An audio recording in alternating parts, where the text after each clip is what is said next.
Hey everyone, and welcome. If you're watching this, chances are you're feeling stuck, unmotivated, tired, like you should be doing something, but you just can't find the energy or will to start. You're not lazy. Let's make that clear.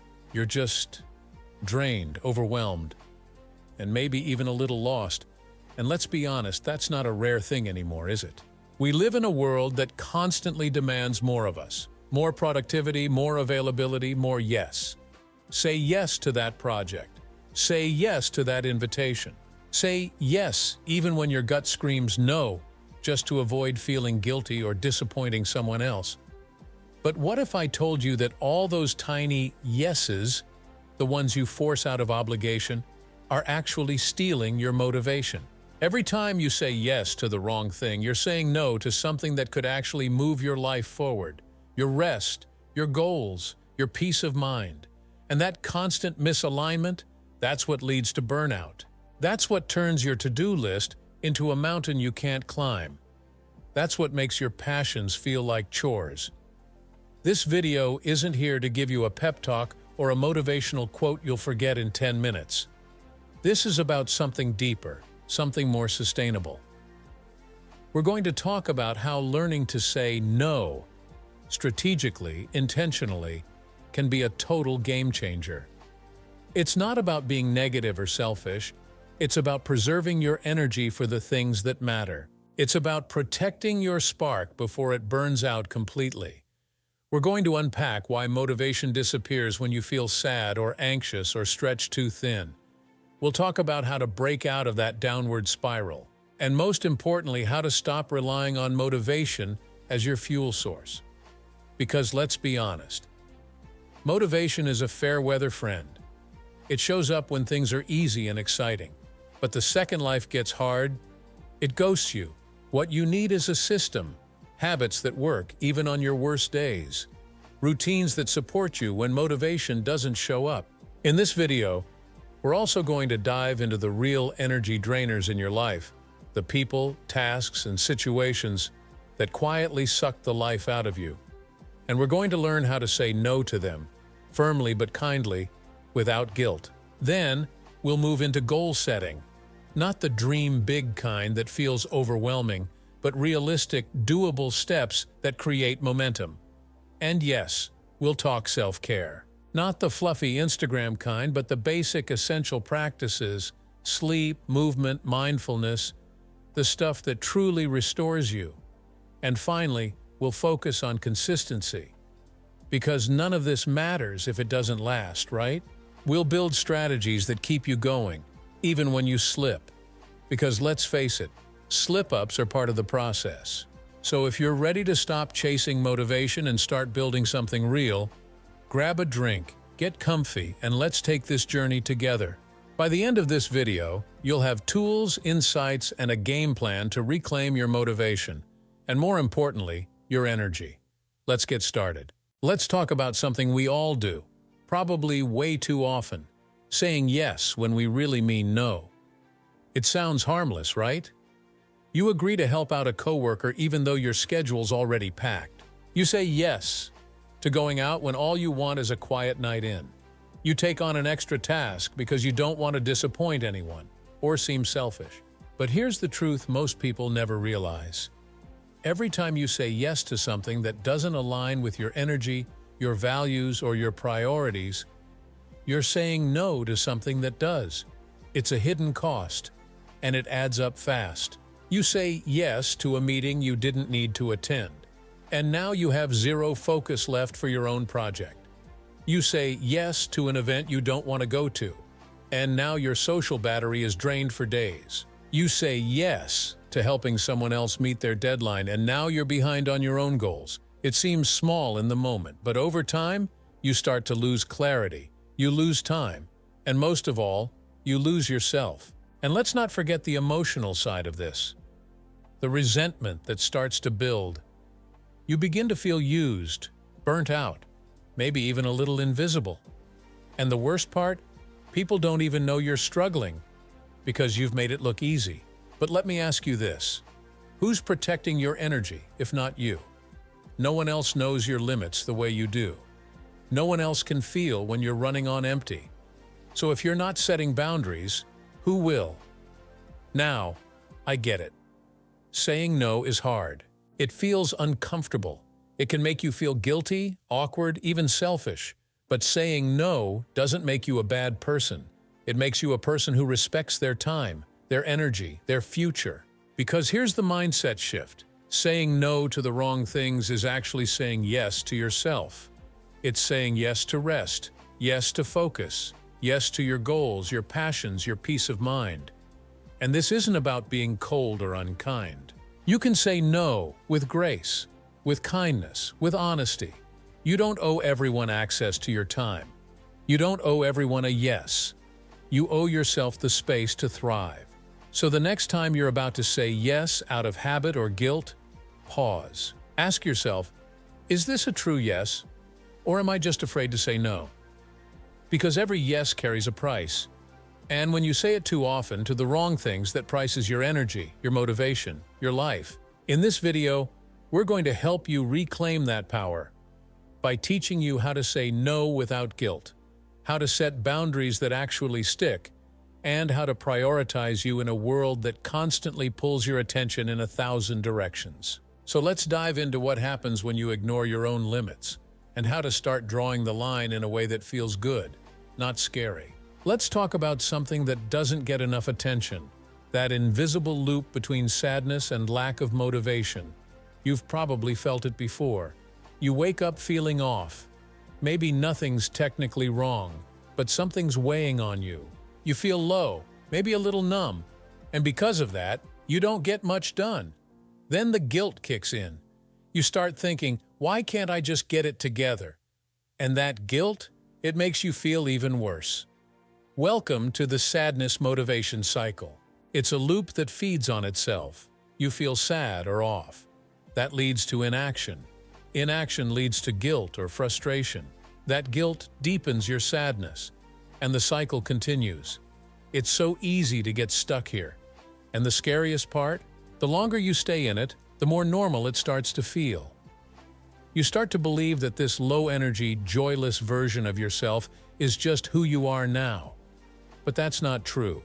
Let me say it again. That is not who you are. It's just where you are right now. And where you are is temporary, if you start to recognize what's happening and take small, intentional steps out of it. Here's the thing. Sadness isn't weakness.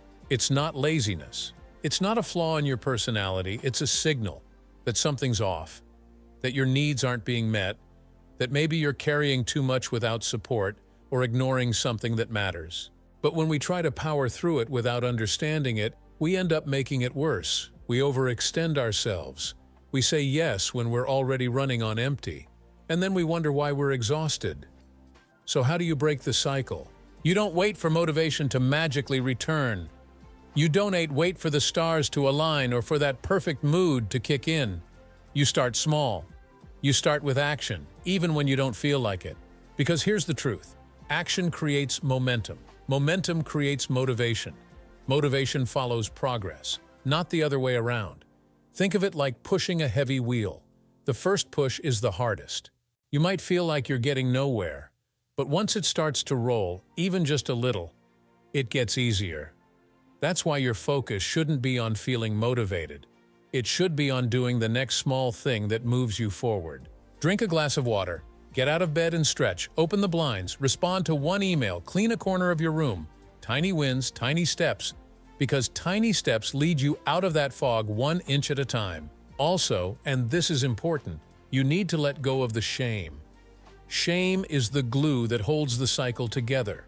The more you shame yourself for feeling low, the more stuck you get. Instead, try to treat yourself like you would a friend. You're having a rough day, that's okay. Let's just take it slow and do one thing. So if you're in that sadness motivation loop right now, I want you to know, you're not broken. You're just tired, maybe even hurting. And that's okay. This isn't about snapping out of it, it's about stepping out of it. Slowly, kindly, and with a plan. And that's what this video is here to help you with. You don't have to climb the whole mountain today. You just have to take one step, then the next one, then the next. Let's talk about how to do that. even when you don't feel like it. All right, let's be real for a second. Motivation is kind of a flake. It shows up when things are exciting. When the weather's good, your playlist hits just right, and you've had a decent night's sleep. In those moments, it's easy to take action. You feel unstoppable, like, this is my moment, I've got this. But what about the next day? What about when you're tired or overwhelmed or nothing seems to be going your way? Motivation is great when it shows up, but it's not reliable. It doesn't text back. It ghosts you when you need it most. And if you build your life around waiting for motivation to kick in, you're going to stay stuck. You'll keep putting things off, telling yourself, I'll do it when I feel ready. But here's a truth that most people don't want to hear. If you only act when you feel like it, you'll rarely act at all. The people you admire, the productive ones, the disciplined ones, the consistent ones, they're not more motivated than you. They've just stopped depending on it. What they rely on instead are systems, habits, and routines. Let me give you an example. Think about brushing your teeth. You probably don't wake up excited to do it. You don't wait for inspiration to strike, you just do it. Why? Because it's a habit. It's part of your routine. You know it's important. And you've done it so many times, it doesn't require willpower anymore. That's exactly what we want to build when it comes to the other areas of your life. Things like exercise, working on your goals, eating well, managing your time, they need to become automatic actions, not emotional decisions. The goal isn't to feel motivated. The goal is to act in a way that keeps your momentum going, whether motivation is there or not. And here's the beauty of it. The more you stick to your routine, the more progress you make. The more progress you make, the better you feel. And when you feel better, guess what shows up? Motivation. It comes back. But this time, it's a bonus, not the requirement. So what does this look like in practice?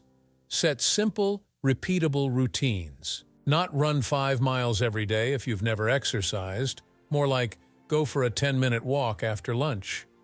Focus on consistency, not intensity.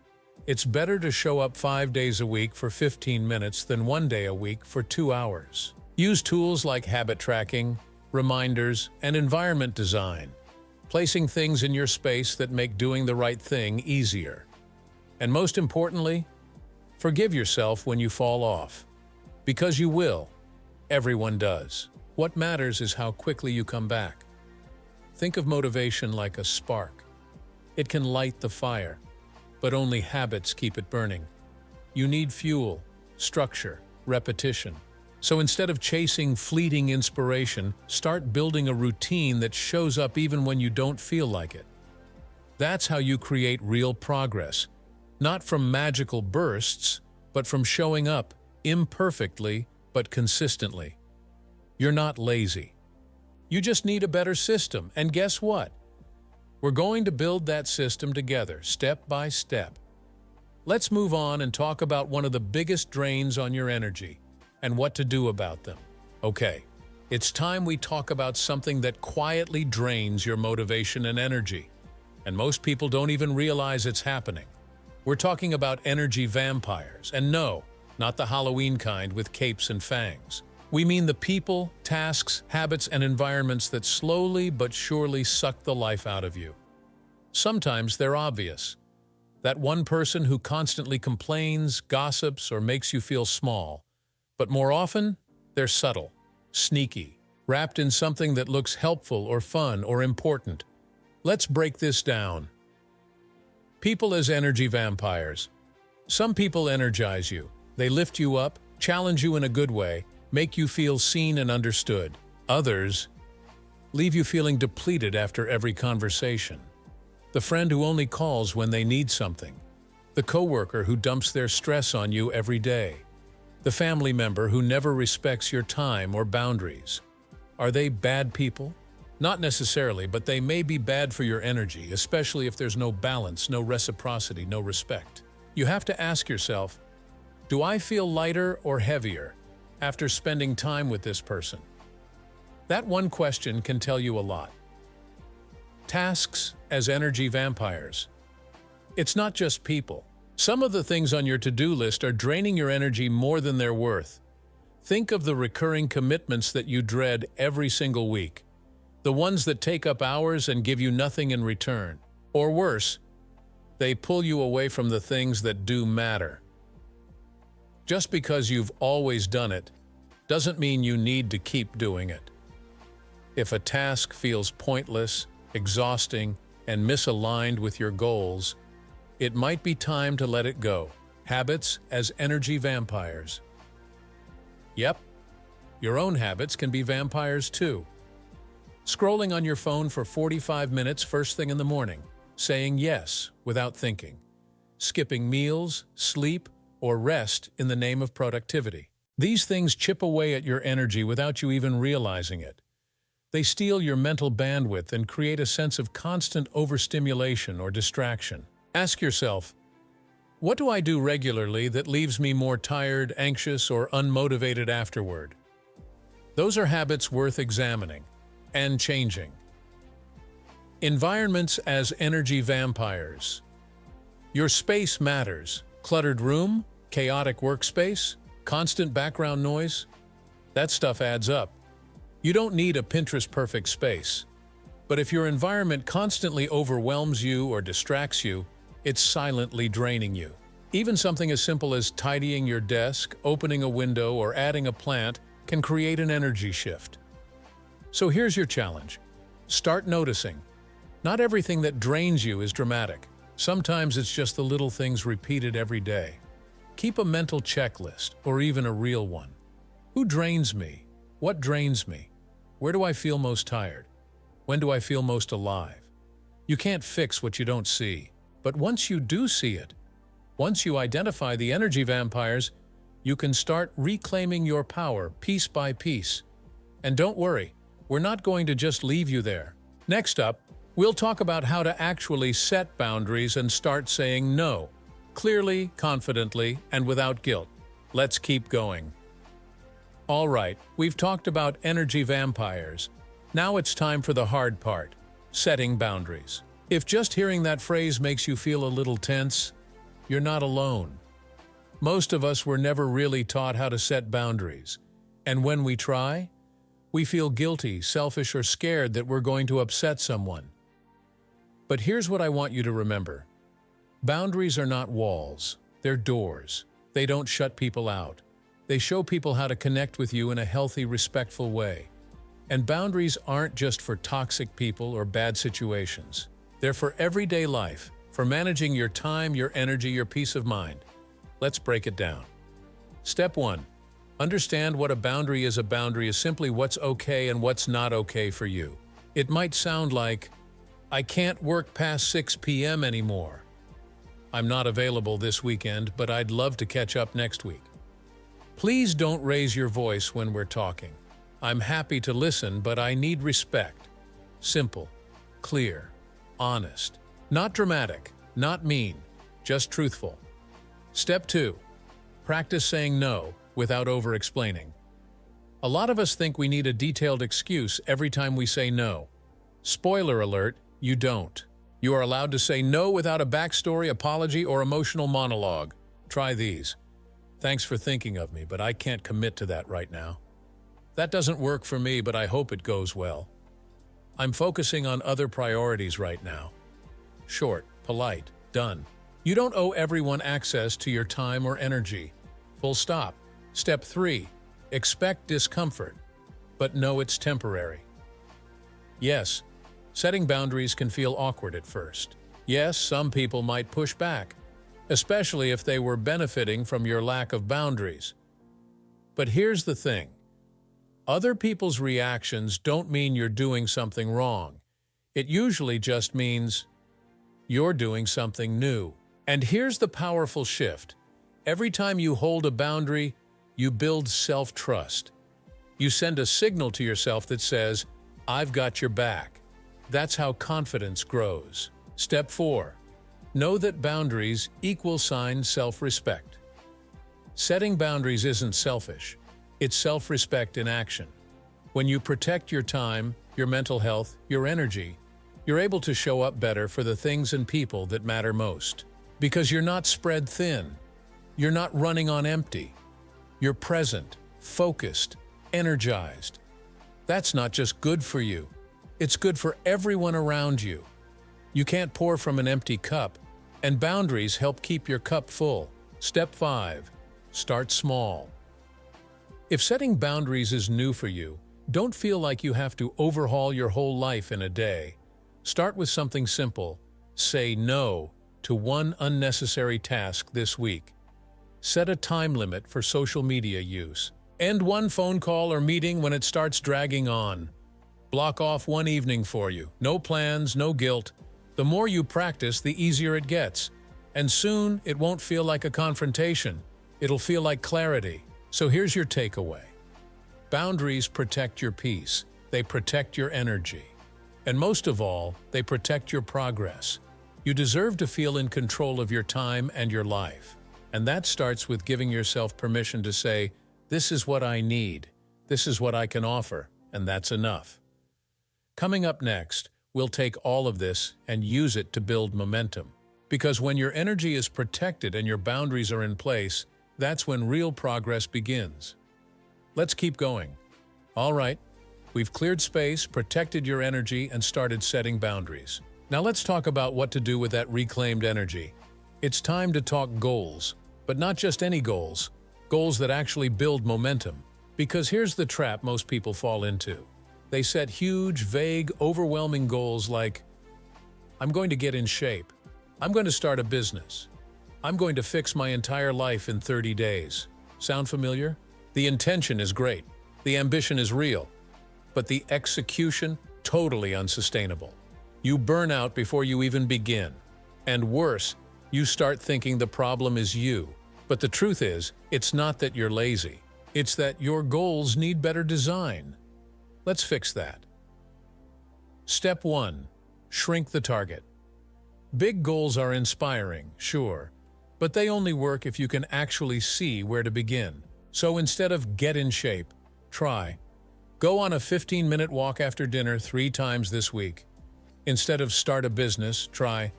Block out 1 hour to brainstorm ideas on Saturday. Instead of fix my life, try.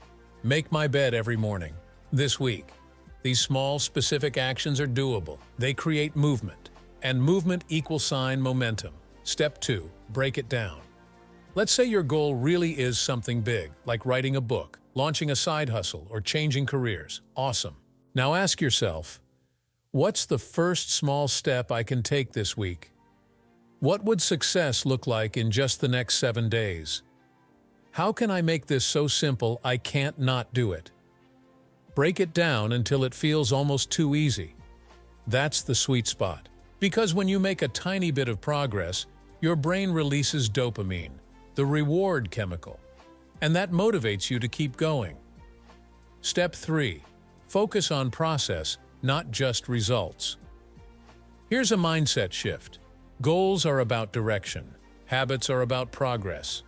You might not lose 20 pounds this month, but if you build the habit of moving daily, that habit will get you there and keep you there. So instead of obsessing over the outcome, focus on the actions. Did I show up today?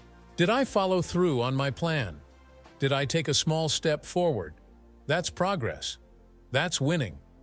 Step 4. Track it, but keep it simple. You don't need a fancy app or 12-color journal system. Just a sticky note, a whiteboard, a calendar where you check off the days you show up. That visual cue, seeing your progress grow, is powerful. It reminds you, hey, I'm doing this. I'm building something. And if you miss a day, no big deal. The rule is, never miss twice. Forgive the slip. Come back stronger. Step 5. Redefine what success looks like. Success doesn't always look like fireworks and big wins. Sometimes it's getting out of bed when you didn't want to. It's choosing a healthy meal when you're stressed. It's taking 5 deep breaths instead of spiraling. These small moments, they matter. They're the foundation of long-term change. So be proud of every step, no matter how small, because each one is proof that you're showing up for yourself. So, to recap, Shrink the target, break it down, focus on action, track the process, celebrate every step. This isn't about perfection, it's about progress. And when you start stacking small wins, that's when momentum kicks in. And let me tell you something. Momentum is more powerful than motivation. It carries you through the tough days. It builds confidence. It fuels belief. You don't need to overhaul your life overnight. You just need to start and keep going. Next, we'll talk about one of the most overlooked tools in staying motivated and energized. Simple, consistent self-care. Let's get into it. Let's get one thing straight. Self-care is not selfish. It's not a luxury. It's not indulgent. It's not a reward you earn only after you've exhausted yourself. It's basic maintenance for your brain and body, just like eating, sleeping, and breathing. So why do so many of us feel guilty for practicing it? Because we've been conditioned to believe that rest equals sign laziness, that slowing down equals sign falling behind, and that taking care of ourselves means we're not doing enough for others. But here's the truth. When you take care of yourself, you're better for everyone else too. You think more clearly. You respond more calmly. You show up with energy and presence, not resentment and burnout. Let's talk about what real practical self-care actually looks like. 1. Start with sleep. Sleep is your foundation. Without it, motivation doesn't stand a chance. When you're tired, everything feels harder. Your focus drops. Your willpower disappears. Your mood takes a hit. Yet sleep is often the first thing we sacrifice when life gets busy. Try this. Set a consistent bedtime, even on weekends. Stop scrolling 30 minutes before bed. Create a calming wind-down ritual, even something simple like reading or stretching. Protect your sleep like it's sacred, because it is. 2. Fuel your body, not just feed it. You don't need a perfect diet, but you do need fuel. Food affects your mood, your focus, and your ability to handle stress. Ask yourself, am I eating to feel good later or just to feel full now? That one question can shift everything. Start with a real breakfast. Drink more water than you think you need. Add something green to your plate once a day. No need to be extreme. Just be intentional. 3. Make space to breathe. You don't need to meditate for an hour a day. Even 60 seconds can make a difference. Try box breathing. 4 seconds in, 4 seconds hold, 4 out, 4 hold. Take a walk without your phone. Sit quietly for 5 minutes before your day starts. The goal isn't to become a monk. The goal is to give your nervous system a break. Silence isn't empty, it's restorative. 4. Move your body. Gently counts 2. Movement boosts endorphins, reduces stress, and gets your blood flowing. You don't need a gym membership or a 6-day-a-week routine. Try this instead. Stretch in the morning. Dance while you cook. Go for a 10-minute walk during lunch. Do 10 squats during a commercial break. Your body loves to move. Give it the chance, even in small ways. 5. Check in with yourself. Ask yourself regularly, what do I need right now? How am I really feeling? What would help me feel 10% better today? Self-care isn't a to-do list. It's a relationship with yourself. The more you listen to what you need, the more aligned your actions will become. So here's the mindset shift. Self-care isn't a spa day once a month. It's the daily act of choosing yourself again and again so you have the strength to keep showing up. It's the fuel behind every habit, every goal, every yes, and every no. And when life gets chaotic, self-care is what keeps you grounded. Not motivation, not hustle, not productivity. Because you can't build a strong life on a foundation of burnout. In the next chapter, we'll tie all of this together and talk about how to sustain your progress, how to stay consistent, how to handle slip-ups, and how to keep going, even when life throws curveballs. Let's bring it home. All right, we've covered a lot of ground today, and I hope you're feeling a little more equipped to handle those moments when your motivation is nowhere to be found. Here's the big takeaway. Motivation isn't something that just happens. It's built, piece by piece, through habits, boundaries, self-care, and realistic goals. Remember, it's not about waiting for the perfect burst of inspiration to come. It's about showing up for yourself every day, even when it feels tough. It's about consistently doing the little things that move you in the right direction. We talked about the power of saying no to things that drain you, so you can say yes to what really matters, how to identify the energy vampires in your life, and how to protect your precious time and energy. The importance of setting goals that build momentum, not overwhelm. And finally, we dove deep into the truth about self-care. It's not a luxury, it's essential. You don't have to be perfect. You don't have to get it all right on the first try. The point is to keep going. Even if you take small steps, they add up. So here's my challenge for you. Pick one thing you're going to start doing today. It could be something as simple as going to bed earlier, saying no to one commitment, or setting a tiny goal for this week. Take that step and trust that the next one will come a little easier. Momentum is built over time, so don't worry about rushing. Just keep moving forward. I hope you leave this video feeling inspired, but more importantly, empowered. You've got this. You have everything you need to make progress. The only thing left is to start. Take care of yourself, set those boundaries, and start building that momentum today. Thanks for watching, and I'll see you in the next one.